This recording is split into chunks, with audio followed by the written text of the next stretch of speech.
বিধানসভায় বিশৃঙ্খলা তৈরি করার জন্য বিধানসভা থেকে 1 মাসের জন্য সাসপেন্ড করা হলো বিরোধী দলনেতা শুভেন্দু অধিকারীকে।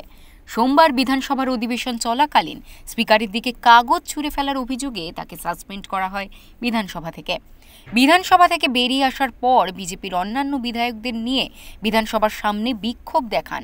তারপর সাংবাদিকদের মুখোমুখি হয়ে বলেন, গত 4.5 বছরের অধিক, মে মাসে 5 বছর হবে, 4 বছর হবে, একদিনও পুলিশ মন্ত্রী তথা স্বরাষ্ট্রমন্ত্রীকে, আগে বৃহস্পতিবার ছিল আসেননি, এখন সোমবার, আজকে আসেননি।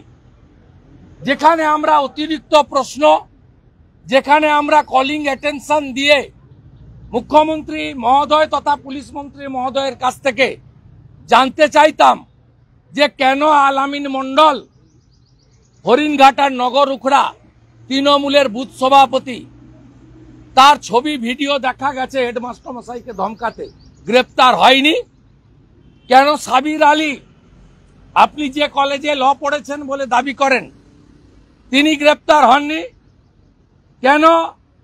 একাধিক বিদ্যালয়ে প্রধান শিক্ষকরা অন্য ধর্ম মানেন বলে তারা বলেছেন সরকারি নির্দেশ নেই, ফান্ড নেই, পুজো করব না। আমরা সে প্রশ্ন করার সুযোগ আমাদের নেই। মাননীয় অগ্নিমিত্রা পাল মহোদয়কে অ্যাডজনমেন্ট মোশনের কাটছাট করে কয়েকটা লাইন পড়তে দেওয়া হয়েছে। পড়তে দেওয়ার পরে হাউস অ্যাডজন করা হয়নি। আমরা বিজেপির আজকে যারা ছিলাম সেই বিধায়করা আমাদের রীতিনীতি অনুযায়ী বিক্ষোভ করেছি। হিন্দু বিরোধী সরকার, দুর্গা ঠাকুর ভাঙা সরকার, কালী ঠাকুর ভাঙা সরকার, বেলডাঙ্গায় মন্দির ভাঙা সরকার, বজবজে লক্ষ্মী ঠাকুর ভাঙা সরকার, হিন্দু বিরোধী সরকার, এই সরকারের বিরুদ্ধে স্লোগান দিয়েছি।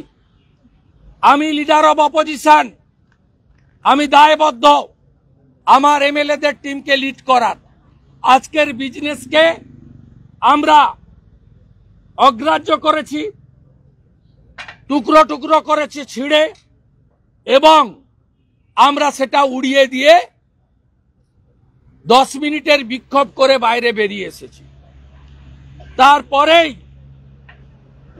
আমরা যখন বিক্ষোভ বাইরে করছি তখন আগে থেকে সাজানো প্লট অনুযায়ী বিরোধী দলনেতাকে টার্গেট করে অন্যান্য বিজেপির যারা সোচ্চার এমএলএ থাকেন তাদের টার্গেট করে, যারা কোশ্চেন অ্যান্সারে ডিবেটে ভালো পার্টিসিপেট করেন তাদের টার্গেট করে বিধানসভায় উপস্থিত না থাকা সত্ত্বেও বিশ্বনাথ কারককে সাসপেন্ড করেন। আর যিনি মুভার, যিনি তার আসন থেকে প্রতিবাদ করছিলেন, আমি ওয়েলে নেমেছি, কিন্তু বঙ্কিম ঘোষ বা অগ্নিমিত্রা পাল ওয়েলে নামেনি, তাদেরকেও সাসপেন্ড করা হয়েছে। এটা বিরোধী দলনেতা সহ বিজেপি এমএলএদের চতুর্থ সাসপেনশন। প্রথম 2022-এ 5 মাস, তারপরে আবার 1 মাস, তারপরে আবার 2 মাস, মোট 8 মাস হাউসের বাইরে রেখেছে লিডার অব অপোজিশন এবং একমাত্র বিরোধী দল। House belongs to opposition. এবারেও কালকে মুখ্যমন্ত্রী যেহেতু রাজ্যপালের ভাষণের উপর বক্তৃতায় বক্তব্য রাখবেন, তাই বিরোধী দলনেতা সহ বিজেপির অন্য 3 এমএলএকে বাইরে রাখা হলো, যাতে মুখ্যমন্ত্রী নির্দ্বিধায় কালকে ফাঁকা মাঠে বক্তৃতা করতে পারেন।